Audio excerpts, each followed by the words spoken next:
DS9 news ముందుగా headlines.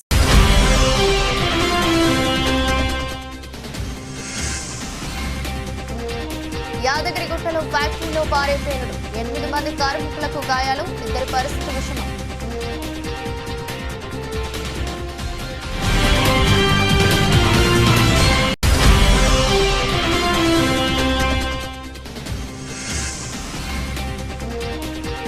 Game changer కు నిరసన సెగ, బ్యాన్ చేయాలంటూ ఆందోళన.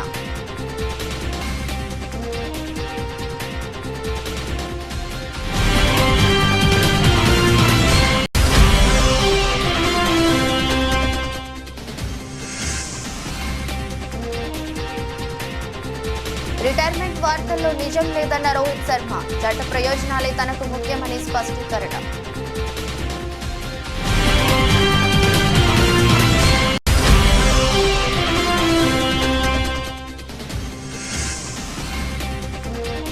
ఏపీలో కొత్తగా 7 విమానాశ్రయాలు, గన్నవరంలో గొప్పగా టెర్మినల్ భవనం.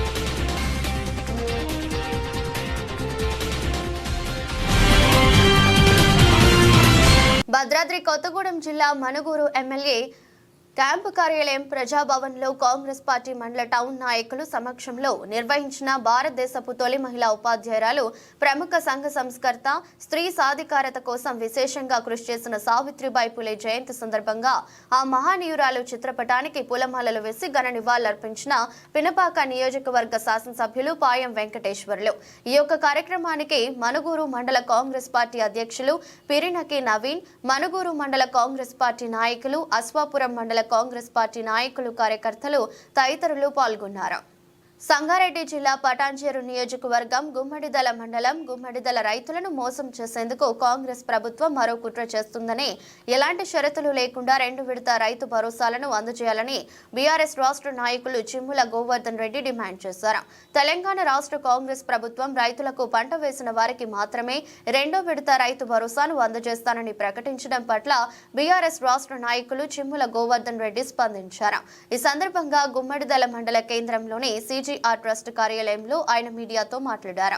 గోవర్ధన్ రెడ్డి మాట్లాడుతూ, గత బీఆర్ఎస్ ప్రభుత్వంలో మాజీ ముఖ్యమంత్రి కేసీఆర్ హయాంలో రైతులకు అనేక పథకాలను అందజేశామని అన్నారు. ముఖ్యంగా రైతు బంధు, రైతు బీమా, రైతు భరోసా, పంటలకు మద్దతు ధర, కొనుగోలు కేంద్రాలు, ఇలా చెప్పుకుంటూ పోతే గత ప్రభుత్వంలో రైతులకు అనేక సంక్షేమ పథకాలను అందించామని అన్నారు. సంవత్సర కాలంలో ఇప్పటి వరకు రైతులకు ఎలాంటి పథకాలను అందజేయని కాంగ్రెస్ ప్రభుత్వం నేడు రైతులకు కేవలం పంట వేసిన వారికే రైతు భరోసాను అందజేస్తామని ప్రకటించడం బాధాకరమన్నారు. కొన్ని రకాల రాగడు భూముల్లో మొక్కజొన్న, శనగ, పత్తి, కూరగాయలు, ఇలా అనేక రకాల పంటలు పండుతాయని తెలిపారు.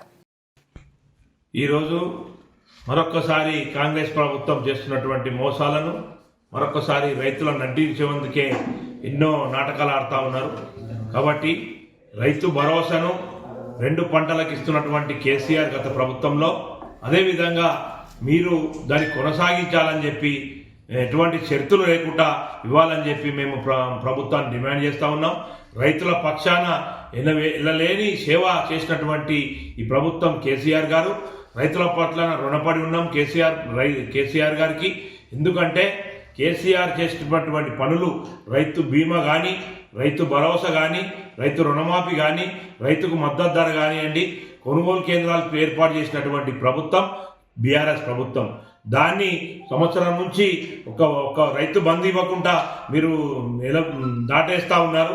కాబట్టి ఇప్పటికైనా నిన్న మీ స్టేట్మెంట్ చూస్తూ ఉంటే భయపడతా ఉన్నారు రైతులు. ఒక పంటకి ఇస్తున్నారట. రేగళ్ళు ఉంటాయండి, రేగళ్ళు ఒక పంట ఎందుకు వండుతుంది? అక్కడ మొక్కజొన్న వండుతుంది, మొక్కజొన్న తర్వాత శనగ వండుతుంది. దానికి ఎన్నో రకాలుగా బోర్ వేసుకొని కూరగాయలు పండిస్తూ ఉంటారు. దానికి అటువంటి షరతులు పెట్టి ఒక పంట వేస్తే ఒకటే పంట ఇస్తాం, వరికి 2 పంటలు ఇస్తాం, రేగళ్లకు ఒకటే పంట ఇస్తామని చెప్పుడు మీది దీన్ని ఎమ్మడే విరమించుకోవాలి. యథావిధిగా ఎటువంటి షరతులు లేకుండా రైతులకు పాత ప్రభుత్వం కేసీఆర్ ప్రభుత్వం ఏ విధంగా ఇచ్చిందో ఆ విధంగా కొనసాగించాలని చెప్పి మేము రైతుల పక్షాన మేము లేనటువంటి సేవ చేసి రైతుల పక్షాన మేము నిలబడతామని చెప్పి కూడా తెలియజేస్తా ఉన్నాను. రానున్న రోజులలో రైతే రాజు అని చెప్పినటువంటి ప్రభుత్వం మీరు అధికారంలోకి వచ్చిండ్రు. మీరేం చెప్పిర్రు? ఆ సన్నాసి రెండు పంటలు సరిపోవు 3 పంటలు ఇస్తానటువంటి రేవంత్ రెడ్డి గారికి మరి ఇలా 3 పంటలు ఇస్తావా, కేసీఆర్ ఇచ్చినటువంటి 2 పంటలు ఇస్తావా, నీకు తెలియదా అని చెప్పి మేము నేను డిమాండ్ చేస్తా ఉన్నాం. ఇప్పటికైనా నీ వైఖరి మార్చుకోకపోతే రాబోయే రోజులలో రైతులే తిరగబడతారు. మీకు ఇదే నిర్దాక్షం అని చెప్పి కూడా తెలియజేస్తూ ఈ ప్రభుత్వాన్ని రైతుల పక్షాన ఎటువంటి ఏ ఆపద వచ్చినా ఏది వచ్చినా వాళ్ళకి బాధ వచ్చినా మా బీఆర్ఎస్ పార్టీ రైతులకు అండగా ఉంటుందని చెప్పి తెలియజేస్తా ఉన్నాం. యాదగిరిగుట్ట మండలంలోని ప్రీమియర్ ఎక్స్ప్లోజివ్ కంపెనీలో శనివారం ఉదయం భారీ పేలుడు సంభవించింది. ఫ్యాక్టరీలోని ఓ రియాక్టర్ పేలడడంతో విధుల్లో ఉన్న 8 మంది కార్మికులకు గాయాలయ్యాయి. గాయపడిన కార్మికులను యాజమాన్యం హుటాహుటిన ఆసుపత్రికి తరలించింది. అందులో 2 పరిస్థితి విషమంగా ఉందని సమాచారం. భారీ శబ్దంతో పేలుడు సంభవించడంతో కార్మికులు భయంతో పరుగులు పెట్టారు. పేలుడు జరిగిన రియాక్టర్ దగ్గరలో కార్మికులు ఎవరైనా ఉన్నారా లేదా అనే విషయంపై స్పష్టత లేదని యాజమాన్యం తెలిపింది. పేలుడు జరిగిన వెంటనే సైరన్ మోగిస్తూ మిగతా కార్మికులను అప్రమత్తం చేసి ఫ్యాక్టరీ బయటకు తరలించినట్లు పేర్కొంది. క్షేమంగా ఉన్నారు. అది కాబట్టి మన వాళ్ళందరూ లెక్క వేసుకుంటే అందరూ మనోళ్ళు ఉన్నారు. ఎంప్లాయీస్ అంతా క్షేమంగా ఉన్నారు. ఒక కనికే ఒక్కరికి దెబ్బలు తాకాయి. మిగిలిన వాళ్ళిద్దరికి చిన్న బర్నింగ్స్ ఉన్నాయి. మిగిలిన అందరూ క్షేమము. కాబట్టి ఎవరు భయపడాల్సిన అవసరం లేదు. బయటికి వెళ్ళిపోతే మన వాళ్ళు లోపల ఉంటే మనకు లెక్క తెలుసు. దక్షిణాది డైరెక్టర్ శంకర్ దర్శకత్వంలో గ్లోబల్ స్టార్ రామ్ చరణ్ హీరోగా వస్తున్న భారీ చిత్రం గేమ్ చేంజర్ సంక్రాంతి కానుకగా ఈ నెల 10న వరల్డ్ వైడ్ గా గ్రాండ్ గా రిలీజ్ కానుంది. ఇటీవల విడుదలైన ఈ మూవీ ట్రైలర్ కు మంచి స్పందన వస్తోంది. మరోసారి చెర్రీ తన నటనతో మెస్మరైజ్ చేయడం ఖాయమని అభిమానులు చెబుతున్నారు. ఈ క్రమంలో కర్ణాటకలో ఈ సినిమాకు నిరసన సెగ తగిలింది. అక్కడి వారు కొందరు గేమ్ చేంజర్ పోస్టర్లపై స్ప్రే చేయడం షాక్ కి గురి చేసింది. దీనికి కారణం ఈ మూవీ టైటిల్ కన్నడ భాషలో కాకుండా ఆంగ్లంలో ఉండడంతో అక్కడి వారు ఆగ్రహం వ్యక్తం చేసినట్లు సమాచారం. ఈ నేపథ్యంలోనే ban game changer in Karnataka hashtag సామాజిక మాధ్యమాల్లో ట్రెండింగ్ లో నిలిచింది. సినిమా టైటిల్ ఇంగ్లీష్ లో ఉండడం వల్ల కన్నడిగులు సీరియస్ అవుతున్నారు. వెంటనే కన్నడ భాషలోకి టైటిల్ ను మార్చాలని వారు డిమాండ్ చేస్తున్నట్లు తెలిసింది. ఇక కర్ణాటకలో తమ భాషపై అక్కడి ప్రజలు అభిమానం చూపిస్తారనే విషయం తెలిసిందే. ఈ నేపథ్యంలో ఇటీవల అక్కడి షాపింగ్ మాల్స్ హోటళ్లపై దాడులు జరిగాయి. ఇంగ్లీష్ లో మాల్స్ హోటళ్ల పేర్లను తప్పుబడుతూ వారు దాడులకు దిగారు. ఆస్ట్రేలియాతో జరుగుతున్న 5వ టెస్టులో ఎందుకు ఆడటం లేదన్న ఊహాగానాలకు కెప్టెన్ రోహిత్ శర్మ తెరదించాడు. 2వ రోజు ఆట లంచ్ బ్రేక్ లో మాజీ క్రికెటర్ ఇర్ఫాన్ పఠాన్ తో మాట్లాడిన రోహిత్ సిడ్నీ టెస్ట్ నుంచి తాను విశ్రాంతి మాత్రమే తీసుకున్నట్లు చెప్పాడు. రిటైర్మెంట్ వార్తలపై స్పందిస్తూ అలాంటి నిర్ణయం ఏమీ తీసుకోలేదని స్పష్టం చేశారు. జట్టు అవసరాలే ముఖ్యమని అందుకనే చివరి టెస్ట్ నుండి విశ్రాంతి తీసుకున్నట్టు చెప్పారు. పెర్త్ టెస్ట్ విషయంలో KL Rahul, Yashasvi Jaiswal double century భాగస్వామ్యం ఎంతో విలువైన గుర్తు చేసుకున్నాడు. కాబట్టి ఆ జోడీని మార్చకూడదని అనుకున్నామని, అలాగే ఫామ్ పరంగానూ రాహుల్ మెరుగ్గా ఉన్నాడని తెలిపాడు. జట్టు ప్రయోజనాల తర్వాతే తాను అని స్పష్టం చేశాడు. డ్రెస్సింగ్ రూమ్ లో ఎలాంటి సమస్యలు లేవన్నాడు. 2 పిల్లల తండ్రినైన తనకు ఏ సమయంలో ఎలాంటి నిర్ణయాలు తీసుకోవాలో తెలుసని రోహిత్ కుండ బద్దలు కొట్టాడు. ఆంధ్రప్రదేశ్లోకి కుప్పం, దగదర్తి, శ్రీకాకుళం, తాడేపల్లిగూడెం, నాగార్జున సాగర్, తుని, అన్నవరం, ఒంగోలులో కొత్త విమానాశ్రయాలు నిర్మించబోతున్నట్టు ఏపీ ముఖ్యమంత్రి నారా చంద్రబాబు నాయుడు ప్రకటించారు. ఉండవల్లిలోని తన నివాసంలో నిన్న పౌర విమానయాన శాఖ మంత్రి రామ్మోహన్ నాయుడు ఎయిర్పోర్ట్స్ అథారిటీ అధికారులతో నిర్వహించిన సమీక్ష అనంతరం చంద్రబాబు మాట్లాడుతూ ఈ ప్రకటన చేశారు. శ్రీకాకుళంలో విమానాశ్రయ నిర్మాణానికి ఇప్పటికే ఫిజిబిలిటీ సర్వే పూర్తయిందని, అక్కడ 2 దశల్లో 1383 ఎకరాల్లో నిర్మించనున్నట్టు చెప్పారు. ఇందుకోసం భూసేకరణ జరుపుతున్నట్టు తెలిపారు. దగదర్తిలో 1379 ఎకరాల్లో నిర్మించనున్న విమానాశ్రయం కోసం ఇప్పటికే 635 ఎకరాలు సేకరించినట్టు పేర్కొన్నారు. అలాగే నాగార్జున సాగర్ లో 1670, తాడేపల్లిగూడెంలో 1123 ఎకరాల్లో ఎయిర్పోర్టులు నిర్మించనున్నట్టు వివరించారు. ఒంగోలులో 657 ఎకరాలు, తుని, అన్నవరం మధ్య 757 ఎకరాలను గుర్తించినట్టు చంద్రబాబు తెలిపారు. అవినీతి ఆరోపణలు ఎదుర్కొంటున్న ఏపీ హోంమంత్రి వంగలపూడి అనిత ప్రైవేటు పిఏ జగదీష్ పై వేటు పడింది. బదిలీలు, పోస్టింగులు, సిఫారసులు వంటి వాటి కోసం వసూళ్లకు పాల్పడుతున్నారని, సెటిల్మెంట్లు చేస్తున్నారన్న ఆరోపణలు ఆయన ఎదుర్కొంటున్నారు. జగదీష్ 10 ఏళ్లుగా అనిత వద్ద పిఏగా పనిచేస్తున్నారు. ఈ క్రమంలో కూటమి ప్రభుత్వం అధికారంలోకి వచ్చాక అనిత హోంమంత్రి అవడంతో ఆయన అవినీతి పెచ్చుమీరిందన్న ఆరోపణలు వినిపిస్తున్నాయి. అంతేకాదు ఎంత పెద్ద నాయకుడినైనా ఆయన పట్టించుకోవడం లేదన్న విమర్శలు ఉన్నాయి. మంత్రి తర్వాత అన్ని తానే అన్నట్టుగా చక్కబెడుతున్నట్టు తెలిసింది. మద్యం దుకాణాల్లో వాటాల కోసం లైసెన్స్ దారులపై ఒత్తిడి, హోంమంత్రికి సంబంధించిన తిరుమల దర్శనం సిఫార్సు లేఖలను తిరుపతిలోని ఓ హోటల్ కు గంపగుత్తుగా అమ్ముకోవడం వంటి ఆరోపణలు కూడా జగదీష్ పై ఉన్నాయి. దీనిపై ప్రభుత్వానికి ఫిర్యాదులు అందాయి. ఈ నేపథ్యంలో ఎట్టకేలకు అనిత ఆయనను తొలగించారు. విషయం తెలిసిన పాయకారావుపేట నియోజకవర్గంలోని టీడీపీ క్యాడర్ జగదీష్ బాధితులు సంబరాలు చేసుకున్నారు. కొత్త ఏడాదికి శుభారంభంగా తొలి 2 సెషన్లలో భారీగా పుంజుకున్న స్టాక్ మార్కెట్ సూచీలు మళ్లీ చితికిలపడ్డాయి. శుక్రవారం ట్రేడింగ్ లో దాదాపు 1% క్షీణించాయి. సెన్సెక్స్ 720.60 పాయింట్ల నష్టంతో 79,223.11 వద్దకు చేరుకుంది.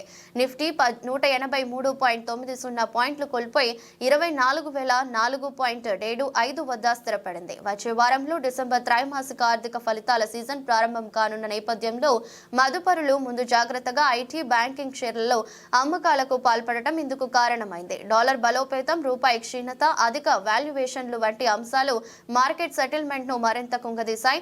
సెన్సెక్స్ లోని 30 కంపెనీల్లో 18 నష్టపోయాయి. భారత కరెన్సీ సరికొత్త జీవితకాల కనిష్టానికి క్షీణించింది.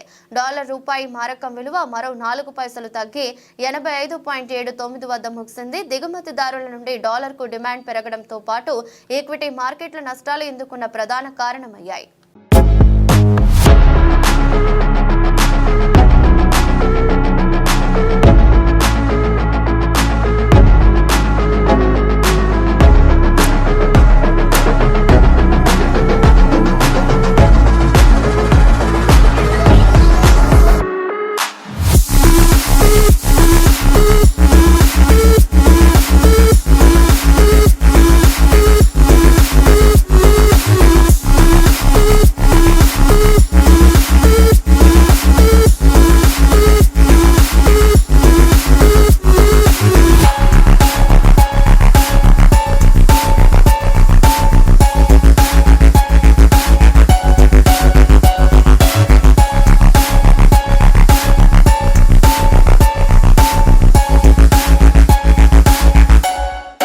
విద్యార్థుల్లో పోటీతత్వం పెంపొందించడానికి టాలెంట్ టెస్ట్, ఉపన్యాస పోటీలు ఎంతగానో దోహదపడతాయని మండల విద్యాశాఖ అధికారి తగిరెడ్డి దేశరెడ్డి అన్నారు. ఈ మేరకు సిద్దిపేట జిల్లా నంగునూరు మండల కేంద్రంలోని ప్రభుత్వ జిల్లా పరిషత్ ఉన్నత పాఠశాలలో మండల స్థాయి ఉన్నత పాఠశాలల విద్యార్థులకు ఇంగ్లీష్ ఒలింపియాడ్ టాలెంట్ టెస్ట్, ఉపన్యాస పోటీలు నిర్వహించి ఉత్తమ ప్రతిభ కనపరిచిన విద్యార్థులకు బహుమతులు అందజేశారు. ఈ సందర్భంగా మాట్లాడుతూ మండలంలోని వివిధ ఉన్నత పాఠశాలలకు చెందిన విద్యార్థులకు ఒలింపియాడ్ టాలెంట్ టెస్ట్, ఉపన్యాస పోటీలను ఏర్పాటు చేసుకోవడం జరిగిందన్నారు. Language Teachers Association Telangana Subject Forum, English Language Subject Forum. On behalf of this, we are going to conducting the talent test in mandal level. Today we have been conducting the talent test in our mandal. Out of 10 schools have been participated, and 6 students have been selected for district level. We have been conducting 3-tier system: mandal level, district level, state level. So for the conduction of this, I congratulate all the English fraternity from my mandal, all the high school students, and our honorable mandal education officer and respected complex headmaster Ramswamy garu, and my convener Gajabinkar Kanyalal garu. All of you, thanks. All of you, welcome again. I congratulate.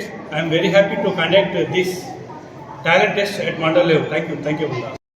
Mandal level ENTA English language teachers association ఆధ్వర్యంలో convener Parthasarathi మరియు co convener కన్యాల గారి English ఉపాధ్యాయుల సమక్షం లోపల 10 high schools మన మండలంలో పాల్గొనడం జరిగింది. దానిలో గాను ఒలింపియాడ్ టాలెంట్ టెస్ట్ ఒకటి, అదే మాదిరిగా ఉపన్యాసాలకు సంబంధించినటువంటి అంశాలు తీసుకొని మరి అన్ని పాఠశాల నుంచి పాల్గొన్న విద్యార్థులకు టెస్ట్ కండక్ట్ చేసి వాల్యుయేషన్ చేయడం జరిగింది. గెలుపొందినటువంటి విద్యార్థులకు కూడా బహుమతి అందజేయడం జరిగింది. ఈరోజు చాలా చక్కగా మరి మంచి పోటీతత్వంతో చాలామంది విద్యార్థులు రావడం జరిగింది. అదేవిధంగా ఉపన్యాస పోటీలు చాలా చక్కటి వాతావరణంలో నిర్వహించుకోవడం జరిగింది. దానికి గాను జడ్జిగా మరి స్థానిక పాఠశాల ప్రధానోపాధ్యాయులు పెద్దపల్లి జిల్లా రామగుండం ఎన్టీపీసీలోని విశ్వభారతి హైస్కూల్ ఆవరణలో విద్యార్థులకు ట్రాఫిక్ అవగాహన కార్యక్రమాన్ని నిర్వహించారు. రోడ్డు భద్రతా మాసోత్సవాల సందర్భంగా motor vehicle inspector Santosh Reddy, traffic CI Rajeshwararao పాల్గొని రోడ్డు భద్రతా విషయాలపై విద్యార్థులకు వివరించారు. ప్రధానంగా 18 ఏళ్లలోపు పిల్లలకు పేరెంట్స్ వాహనాలు ఇవ్వవద్దని సూచించారు. వాహనాలు నడిపేటప్పుడు తప్పనిసరిగా హెల్మెట్ ధరించాలని, కారులో అయితే సీట్ బెల్ట్ పెట్టుకోవాలని తెలిపారు. జాతీయ రోడ్డు భద్రతా మాసోత్సవాల సందర్భంగా ఈరోజు విశ్వభారతి హై స్కూల్లో ఈ మాసోత్సవ కార్యక్రమాన్ని జరుపుకోవడం జరిగింది. ఇక్కడ విద్యార్థులకు రోడ్డు అవగాహన గురించి, ట్రాఫిక్ రూల్స్ గురించి, అలాగే అండర్ ఏజ్ అంటే 18 ఇయర్స్ బిలో వెహికల్స్ నడపకూడదు పిల్లలు. ఒకవేళ నడిపినటువంటి పరిస్థితుల్లో అయితే వాళ్ళ పేరెంట్స్కు పనిష్మెంట్ ఇవ్వడం జరుగుతుందని చెప్పడం జరిగింది. అట్లాగే వారికి మోటార్ సైకిల్ నడిపినప్పుడు హెల్మెట్ ధరించడం తప్పనిసరి అని, అలాగే 4 వీల్స్ వెహికల్ నడిపినప్పుడు సీట్ బెల్ట్ పెట్టుకుని తప్పనిసరిగా నడపాలని సూచించడం జరిగింది. అలాగే ఆటోలలో కానీ బస్సులలో కానీ ఓవర్లోడింగ్ రాకుండా జాగ్రత్తలు వహించాలని వారందరికీ తెలపడం జరిగింది. 2 వీలర్స్ వాళ్ళను 4 వీలర్స్ వాళ్ళను ట్రాఫిక్ నుండి విజ్ఞప్తి కోరేది ఏంటంటే, మీరు బండి నడిపేటప్పుడు ఒకటే దృష్టిలో పెట్టుకోండి. సెల్ ఫోన్ మర్చిపోయినప్పుడు ఇంట్లో వైఫ్ కావచ్చు, బ్రదర్ కావచ్చు, పిల్లలు కావచ్చు, నాన్న సెల్ ఫోన్ మర్చిపోయిన తెచ్చిస్తారు. మీరు సెల్ ఫోన్ అనేది మర్చిపోయినా కూడా ఏం కాదు, దాంతో ఉరిగేది ఉండదు. బట్ హెల్మెట్ అనేది మర్చిపోతే కంపల్సరీ అది ఇవ్వండి. అదొకటి. తాగి ఎట్టి పరిస్థితుల్లో బండి నడపొద్దు.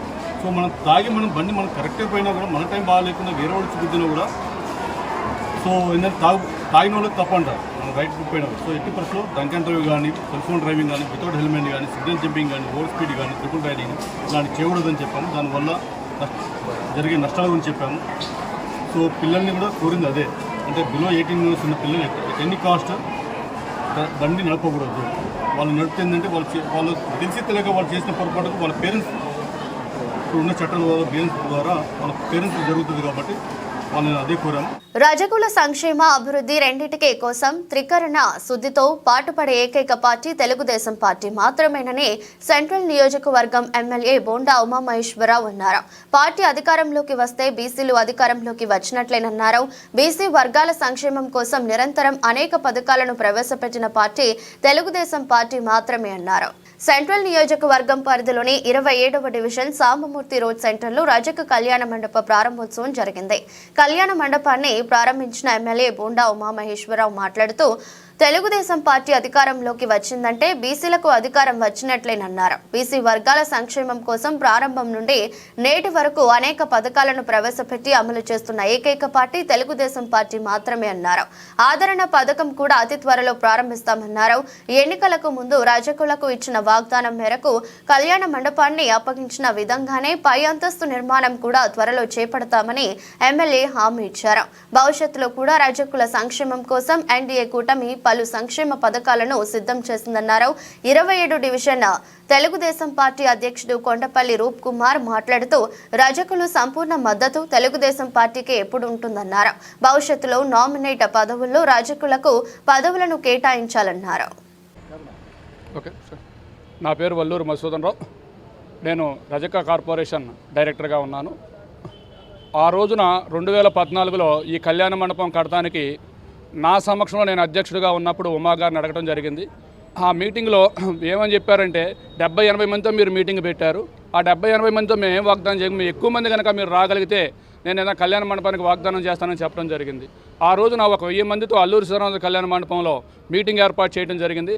ఆ సమక్షంలోనే అందరి సమక్షంలో మీకు కళ్యాణ మండపం కట్టించి నేను తీరుతాను, 1 సంవత్సరం లేకపోతే నా తలకాయ తీసేసుకుంటానని వాగ్దానం చేశారు. ఆ తర్వాత సంవత్సరం లోపే కట్టి చూడడం జరిగింది. ప్రభుత్వం మారేసరికి దాన్ని సచివాలయం కింద తీసుకున్నారు. ఆ తర్వాత నిరసనలు ఈ బడుగు బలహీన వర్గాలకి సామాజిక భవనాలు, కళ్యాణ మండపాలు, కమ్యూనిటీ హాల్స్ నిర్మించాలని 2014-19 కాలంలోనే మేము ప్రారంభించాం. అనేక సామాజిక వర్గాలకి, బీసీ కులాలకి కళ్యాణ మండపాలు కట్టించడం జరిగింది. అప్పట్లో నేను రజక భవనం కట్టిస్తే దాని తర్వాత వచ్చినటువంటి ప్రభుత్వాలు దాన్ని రజకులకి ద్రోహం చేసేటట్టుగా దాన్ని సచివాలయంగా మార్చేశారు.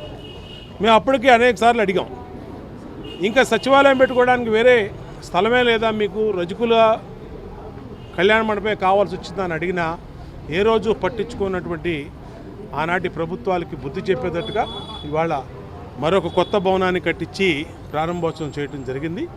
ఖచ్చితంగా విజయవాడ నగరపాలక సంస్థ పరిధిలో గల రకరకాల సర్వీస్ ప్రొవైడర్లను గుర్తించి వారికి నైపుణ్య సాంకేతిక శిక్షణ గవర్నర్పేటలోని ఐవీ ప్యాలెస్ నందు ఉదయం 10 గంటల నుండి సాయంత్రం 5 గంటల వరకు దరఖాస్తులు స్వీకరించారని విజయవాడ నగరపాలక సంస్థ ప్రాజెక్ట్ ఆఫీసర్ యూసీడీ విభాగం అధికారి వెంకటనారాయణ తెలిపారు. ప్లంబర్లు, కార్పెంటర్లు, ఎలక్ట్రీషియన్లు, AC, TV, refrigerator, washing machine వంటి మరమ్మతులు చేసేవారు, పెయింటర్, బ్యూటీషియన్ తదితర తగిన నైపుణ్య సాంకేతిక శిక్షణ సర్టిఫికేట్ ఇవ్వడంతో పాటు జీవనోపాధి కల్పిస్తున్నట్లు వెల్లడించారు. ఈ సందర్భంగా TDP floor leader Nelibandla Balaswamy మాట్లాడుతూ ప్రజలు ఆర్థిక స్థితిని పెంచే ప్రభుత్వం చేపడుతున్న కార్యక్రమాలు ఎంతో అభినందనీయమని, ప్రజలు దీన్ని సద్వినియోగం చేసుకుని వారికి ప్రభుత్వం కల్పించే నైపుణ్య శిక్షణను పొంది ఒకవైపు శిక్షణతో పాటు మరోవైపు జీవనోపాధి కల్పించే విధంగా ప్రభుత్వం చేస్తున్న ఈ కార్యక్రమంలో వాళ్లు పాల్గొనేందుకు ఒక చక్కటి అవకాశమని అన్నారు. శుక్రవారం నాడు దరఖాస్తులు స్వీకరించే కార్యక్రమంలో 23వ డివిజన్ కార్పొరేటర్ మరియు TDP floor leader Neelibandla Balaswamy, Vijayawada నగరపాలక సంస్థ యూసీడీది భాగం అధికారులు ఫణికుమార్, సుజాత, జగదీశ్వరి తదితరులు పాల్గొన్నారు. అందరికీ నమస్కారం. ప్రత్యేకించి విఎంసీ యొక్క ఆధ్వర్యంలో మరియు మెప్మా ఎండి గారి యొక్క ఆధ్వర్యంలో మున్సిపల్ కమిషనర్ శ్రీ జాన్ చంద్ర ఐఏఎస్ గారి యొక్క ఆధ్వర్యంలో ఈరోజు ప్రత్యేకించి సర్వీస్ ప్రొవైడర్స్ని రిజిస్ట్రేషన్ చేయడం జరుగుతూ ఉంది. సర్వీస్ ప్రొవైడర్స్ రిజిస్ట్రేషన్ కార్యక్రమం అంటే చేతి వృత్తులైనటువంటి ఏదైనా మనకి సెలూన్స్ నిర్వహించేవాళ్ళు కానీ, లేకపోతే చేతి వృత్తుల ద్వారా తయారు చేసేటువంటి సర్వీస్ చేసేటువంటి వాళ్ళు కానీ, అదేవిధంగా రిఫ్రిజిరేటర్స్ బాగా చేసేటువంటి కానీ ఆంధ్రప్రదేశ్ ప్రభుత్వం ప్రతిష్టాత్మకంగా తీసుకొని విజయవాడ మున్సిపల్ కార్పొరేషన్ ఆధ్వర్యంలో సర్వీస్ ప్రొవైడర్స్కి మరి వాళ్ళ పేర్లు నమోదు చేసుకొని ఇక్కడ 3 కౌంటర్లు ఏర్పాటు చేశారు. సర్కిల్ 1, సర్కిల్ 2, సర్కిల్ 3కి ఎవరైతే ఎలక్ట్రీషియన్స్ కానీ, ఏసీ రిపేర్లు చేసేవాళ్ళు కానీ, గీజర్ రిపేర్లు చేసేటువంటి మెకానిక్కులు కానీ, టీవీ మెకానిక్కులు కానీ, బ్యూటీషియన్స్ కానీ ఇలాగా సుమారుగా 7-8 రకాల నైపుణ్యత వృత్తిలో కలిగినటువంటి సర్వీస్ ప్రొవైడర్స్ని ఇక్కడికి ఈరోజు 3వ తారీఖు 4వ తారీఖు కార్పొరేషన్ ఆధ్వర్యంలో వాళ్ళ వివరాలు సేకరించి వాళ్ళకి అవసరమైతే ప్రత్యేకమైనటువంటి ట్రైనింగ్ ఇచ్చి వాళ్ళ భవిష్యత్తులో ఆర్థికంగా స్థిరపడటానికి. పులివెందుల మరికొన్ని చోట్ల జగన్ ప్రజల నుంచి ఆర్జీలు తీసుకుని ఏం చేస్తారో వాటిపై అసెంబ్లీలో మాట్లాడతారా, సమాధానం చెప్పాలి అని టీడీపీ ఎమ్మెల్యే యార్లగడ్డ వెంకట్రావు ప్రశ్నించారు. రాష్ట్రంలో ప్రభుత్వం మారగానే వాట్సాప్ కాల్స్ నుంచి మామూలు ఫోన్లు మాట్లాడుకునే పరిస్థితికి ప్రజలు వచ్చారని, జగన్ హయాంలో ప్రజలు ఎంత స్వేచ్ఛను ప్రజలు కోల్పోయారో ఇదే నిదర్శనమని వ్యాఖ్యానించారు. 6 నెలల పాలనలో ఎవరేం చేశారో ప్రజల ముందు చర్చించడానికి దమ్ముంటే వైసీపీ నేతలు బహిరంగ చర్చకు రావాలని యార్లగడ్డ సవాల్ విసిరారు. మీడియా మిత్రులు నమస్కారం. వైసీపీ నేతలు సూపర్ 6 అమలు గురించి అడ్డగోలుగా మాట్లాడుతున్న పరిస్థితి రాష్ట్రంలో ప్రజలందరూ చూస్తున్నారు. ప్రభుత్వం ఏర్పడి 6 మాసాలు మొన్నే దాటిన ఈ 6 మాసాల్లో సూపర్ 6 ఏం చేశారండి? సూపర్ 6ని 6 మాసాల్లో కంపేర్ చేయమని వాళ్ళని వైసీపీ నాయకుల్ని అడుగుతున్నా. మేము బహిరంగ చర్చకు సిద్ధం. నేనైనా వస్తా, టైము డేటు మీరు చెప్తే. లేదు మీరు రమ్మన్నా నేను వస్తా. గతంలో నవరత్నాలు 6 నెలల్లో ఎన్ని అమలు చేశారు? ఆ రోజున జూన్ 2019లో ప్రభుత్వం ఏర్పడిన తర్వాత మొదటి నెలలో రాజన్న బడిబాటని ప్రకటన మాత్రమే విడుదల చేసిన పరిస్థితి నిజం కాదా? అలాగే ఆగస్టు 7వ తారీఖున వైఎస్ఆర్ రైతు దినోత్సవం ప్రకటన మాత్రమే విడుదల చేశారు. 8/7/2019 సేమ్ మళ్ళీ వైఎస్ఆర్ పెన్షన్ కాను కూడా ప్రకటన మాత్రం విడుదల చేశాను. నేను అప్పుడు ఆ పార్టీలోనే ఉన్నా. 1 సంవత్సరం పాటు ఆ పార్టీలో నేను యాక్టివ్గా పనిచేశా. తర్వాత నాకు దగ్గరగానే తెలిసి అన్నీ. అలాగే 5వ నెలలో గడప వద్దకే పాలనని ప్రకటన మాత్రం విడుదల చేసిన పరిస్థితి. వైఎస్ఆర్ కంటి వెలుగు పథకం ప్రారంభం మాత్రమే చేశారు. అలాగే దిశ పోలీస్ స్టేషన్ ఇట్లా చెప్తా ఉంటే కొన్ని చాలా ఉంటాయి. ఇది రాజకీయ విమర్శ కాదని దీని వాస్తవాలు మాట్లాడాలి. రాజకీయ నాయకులు my word against your word లాగా మాట్లాడుకోవడం వల్ల ఈ రాష్ట్ర ప్రజలకు ఒరిగేందేమీ లేదు. నిజాలు మాట్లాడటం వల్ల నిజాలు నిగ్గు తేల్చేలా ఉండి చర్చ చేస్తే పరిష్కారాలు లభిస్తాయి. దేనికైనా ప్రజాస్వామ్యంలో ఏ సమస్యనైనా చర్చల ద్వారానే పరిష్కారం అవుతాయి. అలాగే తర్వాత వైఎస్ఆర్ నవోదయం అని అక్టోబర్లో 17వ తారీఖున పథకం ప్రారంభం మాత్రమే అయింది, కానీ నిజంగా జరగని పరిస్థితి. లూయిస్ బ్రైలీ 2016వ జన్మదినోత్సవ వేడుకలను కరీంనగర్ జిల్లా కేంద్రంలోని శాతవాహన యూనివర్సిటీలో ఘనంగా నిర్వహించారు. శాతవాహన ప్రాంగణంలోని లూయి బ్రైలీ విగ్రహానికి జిల్లా కలెక్టర్ పమేలా సత్పతి పూలమాల వేసి నివాళులర్పించారు. అనంతరం కరీంనగర్ ఆడిటోరియంలో వేడుకలు నిర్వహించారు. జిల్లాలోని పలువురు అంధ విద్యార్థులు పాల్గొన్నారు. ఈ సందర్భంగా జిల్లాలో వివిధ ప్రభుత్వ శాఖల్లో విధులు నిర్వర్తిస్తున్న అంధ ఉద్యోగులకు ఆన్ డ్యూటీ సౌకర్యం నిర్వహించారు. మీ అందరూ ఒక ఇన్ఫర్మేషన్కి అంటే మంచిగా ఒకటి మనం పర్సన్ విత్ డిసెబిలిటీ కోసం ఒక లైబ్రరీ ఒక కార్నర్ ఓపెన్ చేసాం, ఒక రూమ్ డెడికేటెడ్గా ఆల్రెడీ మనము రెడీ చేసాం. దాంట్లో మన ఇక్కడ ఉన్న కరీంనగర్ అందరూ ముఖ్యంగా ఉన్న అందరూ హెల్ప్ చేశారు. వాళ్ళు బ్రైలీ బుక్స్ కూడా మనము చాలా వరకు ఐ థింక్ ఒక 50 బుక్స్ మనము తెప్పించుకొని హైదరాబాద్ నుంచి అక్కడ పెట్టాము. అట్లా కాకుండా అక్కడ ఒక స్పెషల్ స్క్రీన్ కూడా మనం పెట్టాము. ఒక సాఫ్ట్వేర్ పెట్టి ఒక స్క్రీన్ పైన ఏమొస్తుందో అది మీకు ఆడియో ముఖాంతర కన్వర్ట్ అవుతుంది హెడ్ ఫోన్ పెట్టుకుంటే. సో మీరు అక్కడ వినొచ్చు. అక్కడ ఏమైనా బుక్స్ చదువుకోవాలంటే ఆ సాఫ్ట్వేర్ని యూజ్ చేసుకొని ఆ పీడిఎఫ్ని రన్ చేస్తే అది మీకు ఆడియోగా కన్వర్ట్ అవుతుంది. అట్లాంటిది కూడా ఒక సాఫ్ట్వేర్ పెట్టుకున్నాం మనం ఒక స్క్రీన్లో. అట్లానే ఎవరికైనా వినలేకనంటే ఏమైనా ఆడియో ఉంటే అది అక్కడ వర్డ్స్గా కన్వర్ట్ అవుతుంది, స్క్రీన్ పైన మీకు కనిపిస్తుంది. సో అట్లా ఒకటి మనం టెక్నాలజీ వాడుకొని మన లైబ్రరీ ఇక్కడ కూడా మా కరీంనగర్లోనే ఎక్కడా లేదు. ఇక్కడ కరీంనగర్ సెంట్రల్ లైబ్రరీ దాంట్లో ఒక రూమ్ కూడా అలాట్ చేశాము. కలెక్టర్ మేడం కూడా చాలా హెల్ప్ చేశారు. సో మీరందరూ అది వాడుకోవాలి అన్నది కూడా నేను కోరుకుంటున్నా. అట్లాగే మన కరీంనగర్ బ్లైండ్ స్కూల్ కూడా చాలా యాక్టివ్గా ఉన్నారు పిల్లలు. నేను చూస్తే అంటే ఎంత వరకు అంటే స్టేట్ లెవెల్లో చెస్లో ఫస్ట్ ర్యాంకు, ఏదైనా అథ్లెటిక్స్ ఉంటే ఫస్ట్ ర్యాంకు, సింగింగ్లో అన్ని దగ్గర మంచిగా పాడతారు, అన్ని డాన్స్ చేస్తారు.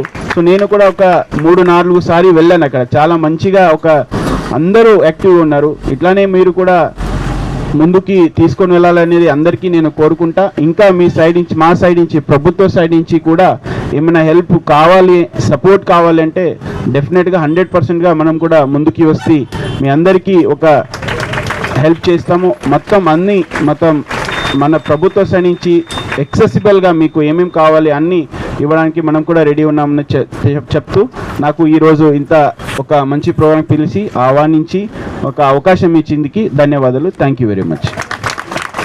అతిథిగా వచ్చినంత కలెక్టర్ మేడంకి, ఏసీయూటీ అజయ్ యాదవ్ గారికి, లయన్స్ క్లబ్ ప్రెసిడెంట్ గారికి, సెక్రటరీ లయన్స్ క్లబ్ గారికి, మన ఈ కార్యక్రమాన్ని ఆయోజన చేసినంత డీడబ్ల్యూ గారు మొత్తం స్టాఫ్ అందరికీ, అట్లాగే ఈ కార్యక్రమానికి అధ్యక్షత వహిస్తున్నంత రాజేంద్ర ప్రసాద్ గారికి, రాజయ్య గారికి, మందా రాజయ్య గారికి, గురుప్రసాద్ గారికి, ముఖ్యంగా ఇక్కడ వచ్చినంత అన్ని బ్లైండ్ అసోసియేషన్స్ ప్రెసిడెంట్లకి, అందరు మెంబర్స్కి, ఇక్కడ వచ్చినంత మా Karimnagar blind school teachers, students and అందరూ ఇక్కడ వచ్చినంత అందరికీ ఈ జన్మదిన సందర్భంగా నా శుభాకాంక్షలు తెలియజేస్తున్నాను.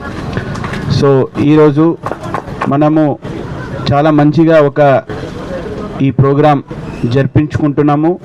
చాలా ఒక ఫెస్టివల్ మోడ్లో మనం లూయి బ్రైల్ ఒక జన్మదినాన్ని కరీంనగర్ ఇక్కడ శాతవాహన. వార్తలు ముగించే ముందు మరోసారి హెడ్లైన్.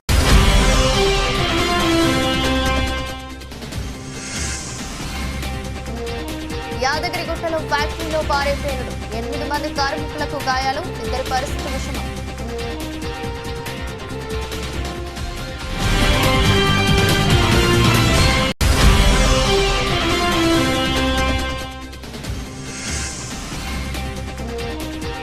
గేమ్ చేంజర్ కు నిరసన సెగ, బ్యాన్ చేయాలంటూ ఆందోళన.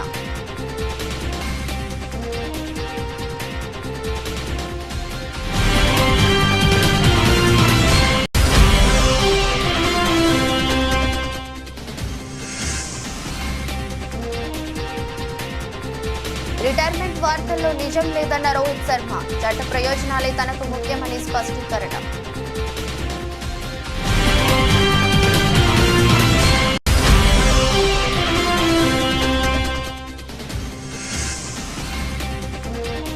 ఏపీలో కొత్తగా 7 విమానాశ్రయాలు, నన్నవరంలో గొప్పగా టెర్మినల్ భవనం.